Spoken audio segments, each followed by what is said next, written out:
भारत एक ऐसा देश है जहाँ पे हर साल सांपों के काटने से जितने लोगों की मौत होती है वो पूरे दुनिया में सांपों के काटने से होने वाली मौतों का 60% है। और इस आंकड़े को अगर कम करना है तो अंधविश्वास को ख़त्म करना होगा, और अंधविश्वास को ख़त्म करने के लिए लोगों के जो जेन्युइन सवाल हैं उनका जवाब देना होगा। और इसी प्रयास में टीम एजियन एक बार फिर से लेके आई है आपके सवाल।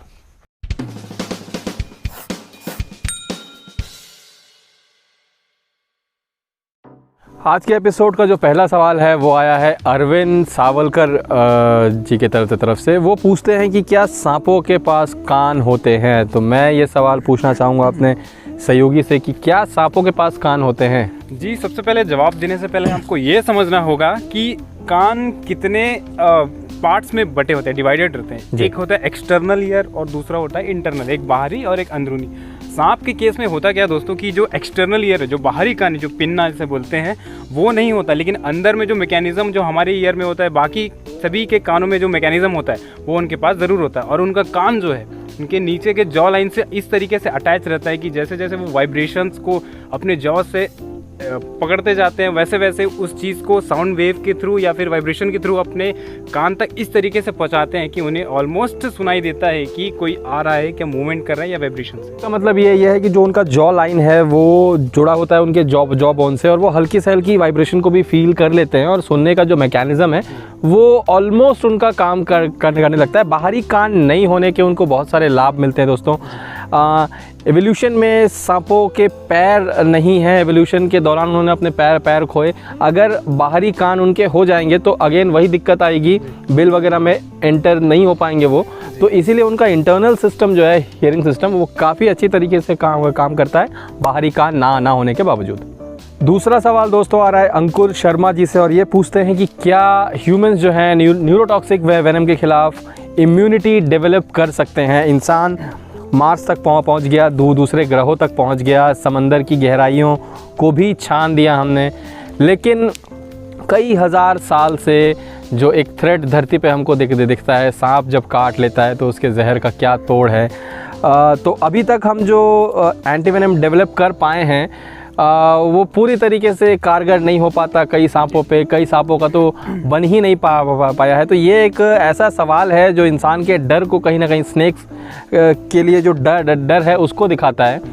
तो कई लोगों ने प्रयास किया है, पास्ट में कई लोगों ने धीरे धीरे अपने अंदर स्नेक वेनम इंजेक्ट करके इम्यूनिटी डेवलप करने की कोशिश की है, लेकिन ये पूरी तरीके से कॉन्फिडेंस के साथ नहीं कहा जा सकता कि इंसान न्यूरोटॉक्सिक वेनम या हीमोटॉक्सिक वेनम या किसी और प्रकार के वेनम के खिलाफ कोई भी इम्यूनिटी क्या डेवलप कर सकता है। हाँ, थोड़ा बहुत रेजिस्टेंस जो है वो ज़रूर डेवलप किया जा सकता है समय के साथ, लेकिन इम्यूनिटी एक ऐसी चीज़ है जो अभी तक तो पूरे कॉन्फिडेंस के साथ नहीं कही जा सकती कि हाँ डेवलप हो सकता है या नहीं।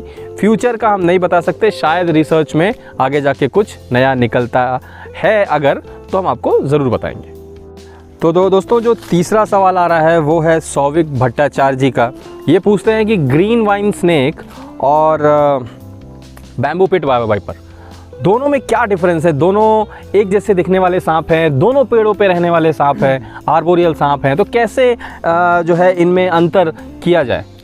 देखिए दोस्तों, सबसे पहले तो दोनों जो सांप हैं वो पेड़ों पर रहते हैं, इसलिए काफ़ी लोग दोनों कंफ्यूज हो जाते हैं कि ये दोनों एक ही कहीं ना कहीं सांप है जो अगर अलग अलग बार देखा जाता है तो। लेकिन इनमें से सबसे बड़ा डिफरेंस तो एक है कि ये दूसरे एक फैमिली से बिलोंग करते हैं। सबसे पहले जो वाइपर है, वाइपर फैमिली से है, जबकि ग्रीन वाइन स्नेक है वो वाइपर फैमिली का नहीं है, वो दूसरा पेड़ों में रहने वाला सांप है।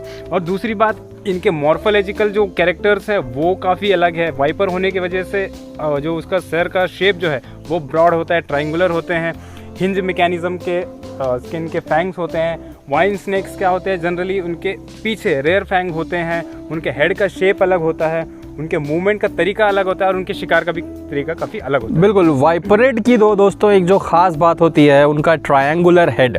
आप ट्रायंगुलर हेड देख के बहुत आसानी से पहचान सकते हैं कि ये वाइपर प्रजाति का सांप है। वहीं ग्रीन वाइन स्नेक जैसा कि मेरे सहयोगी ने बताया, ये कॉलिब्रिड फैमिली से आता है, माइल्डली वेनमस होता है, हल्का जहर इसमें पाया जाता है।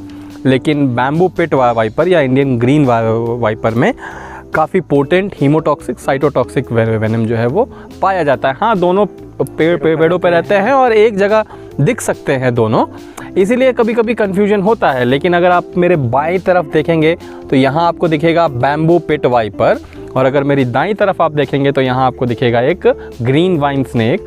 ग्रीन वाइन स्नेक सर से लेके पूंछ तक स्लेंडर होता है, बिल्कुल एक समान उसका शरीर होता है, पतला।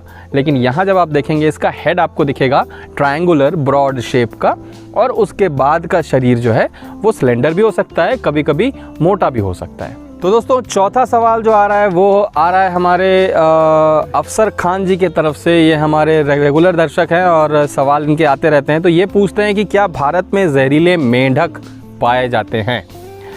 तो ऐसा है कि अगर बात की जाए फ्रॉग्स की, फ्रॉग्स और टोड्स ये दोनों अलग अलग जीव हैं, और इन दोनों में अंतर अगर आपको करना है तो यहाँ मेरे बाएं हाथ की तरफ आपको एक फ्रॉग दिखेगा और दाएं हाथ की तरफ एक टोड दिखेगा।